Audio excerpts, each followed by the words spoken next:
이거 정말 해외 토픽입니다. 국방장관이 방위 근무를 하다가 탈영을 했었다는 의혹이 있다는 겁니다. 그 전에 안규백 인사청문회 때 잠깐 이야기가 나왔었죠. 그리고 안규백이 그때 병무행정 착오다 이렇게 해서 막 그냥 넘어가는 분위기였는데, 이거를 새로 이슈로 던진 사람이 나타났습니다. 일단 월간조선 기사로 소개를 드리겠습니다. 안규백이 지금 국방장관인데 방위 시절의 탈영 의혹, 허위 발언 혐의로 고발을 당했다. 자, 이게 그제 고발을 한 겁니다. 이재명 정부 초대 국방부 장관이자 민간인 출신 안규백 장관, 그러니까는 단기사병 출신이죠. 국회에서의 정언감정법 위반 혐의로 경찰에 고발이 됐는데, 고발을 한 사람이 누구냐? 예비역 소령입니다. 김영수 청렴사회를 위한 공익신고센터 센터장이 페이스북에 이제 고발을 했다는 사실을 올리면서, 방위병 복무 시절 자기가 구금이 된 30일 군무이탈 사실과 관련해서 작년 인사청문회에서 허위 정언하였다는 사건에 대해 공식적으로 고발장을 접수했다. 그 무렵에는 이 탈영을 해서 이제 구금이 되면은, 그러니까 30일 동안 이제 구금이 됐을 가능성이 있다는 거죠. 구금이 됐으면은 제대가 30일 늦게 됩니다. 현역들도 제가 있을 때도 영창에 갔다 오거나 그러면은 그 기간 동안 제대 날짜가 늦어집니다.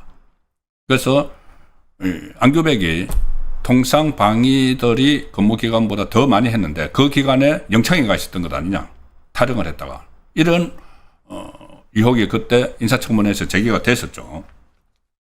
이 방위 출신, 단기사병 출신인 안규백은 작년 7월 인사청문회 당시에 이 탈영 의혹이 제기가 됐는데, 단기사병 복무 기간이 그때 14개월인데 이 안규백은 22개월 복무한 사실이 확인이 됐죠. 왜 그렇게 많이 했느냐? 1983년 11월 5일에 방위로 입대해서 35사단 예하 고창대대 대사면 중대에서 복무를 했는데, 정상적이면은 1985년 1월 4일 소집 해제돼야 했지만 8개월 뒤인 1985년 8월 30일 소집 해제됐다. 그래서 탈영을 해서 영창에 가 있다가 추가 복무한 게 아니냐, 그때 야당에서 그렇게 이야기를 했습니다. 그런데 그때 안규백은 자기가 병무행정의 피해자다 이렇게 이야기하면서 14개월을 정상적으로 복무했지만 소집 해제 이후 대학 재학기간, 군 조사기간, 조사기간이 합산되는 바람에 8개월이 늘어났고, 병적 자료에는 22개월 복무로 기록했다, 이렇게 이제 그때 주장을 했습니다. 아마 그 기억이 나실 겁니다. 그래서 그때도 그러면은 이 병무청의 병적 자료 기재 자체에 오류가 있다는 취지로 발언을 했는데, 이것도 거짓말이다. 지금 고발을 한 쪽에서 그렇게 이야기합니다. 이것도 역시 명백한 허위 사실을 정언을 했다. 만약 병적 자료에 오류 기재가 있었다면은 병적 기록 정정 절차의 오류 기재 내용의 정정 신청을 해야 했는데, 단 한 번도 병적 기록 정정 절차를 진행하지 않았다. 그리고 병적 기록을 그러면 공개를 하라고 하는데, 이 기록을 보여주지도 않고 있습니다. 기록을 공개를 못하는 것이죠. 그리고 본인이 국방부 장관 하기 전에 국회 국방위원회에서 오래 활동을 했습니다. 그러면은 그 정도 자기 기록이 잘못됐다고 하면은 바로 잡았겠죠. 그런데 바로 잡은 흔적도 없고, 그 다음에 그렇다면 그 기록이 어떤 기록인지 다시 한번 검토를 해보자고 제출을 요구해도 하지 않고 있습니다.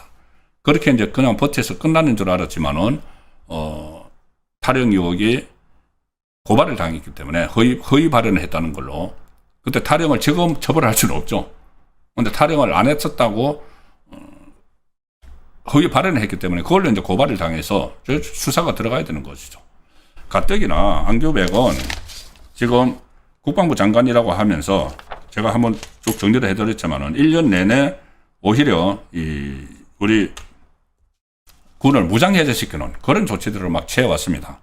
마침 오늘 이 기사가 있는데 뉴델리에서 이런 취재 수첩이 떴기 때문에 같이 소개해드리고 마무리하도록 하겠습니다. 안규백의 위험한 국방안보관, 이렇게 해서 이제 안규백이 오늘 정군 주요 지휘관 회의를 했는데 그 자리에서 모두 발언 전체에서 북한을 주적은커녕 위협 행위자라도 단 한 차례도 언급하지 않고 대신 가장 많은 시간을 내란 청산에 할애했다. 정군 주요 지휘관 회의에서 재판 중인 사안을 두고 단호하고 확실한 처분만이 역사적 교훈으로 남을 것이라는 확신에는 변함이 없다. 정군 지휘관들 앞에서 이런 말을 했다는 겁니다. 그리고 3대 국방개혁 과제다 이렇게 제시를 했는데 전시작전 통제권 회복, 회복이라는 표현을 쓰죠. 사관학교 교육개혁, 사관학교 통합하는 겁니다. 그건 약화시키는 거죠.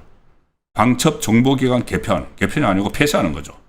이런 것들은 우리 군의 구조적 억제력하고 정보 방첩 역량 기반을 동시에 약화시키는 방향인데 이거를 국방장관이라는 사람이 하겠다고 공언을 하고 있다는 겁니다. 그래서 이게 언론에서 칼럼까지 쓸 정도로 국방장관의 안보관이 지금 계속 논란이 되고 있고 국회 국민청원에서 안규백 탄핵 청원이 이루어지고 있죠. 어제 제가 잠시 소개해드렸는데 오늘 조금 전에 제가 보니까 25만 4천 명이 탄핵에 동의를 했습니다. 그리고 이재명 탄핵에도 34만 7천 명이 동의를 해서 빠른 속도로 올라가고 있다는 말씀까지 드리면서 오늘 라이브 송거리 정치쇼는 여기서 마무리하도록 하겠습니다.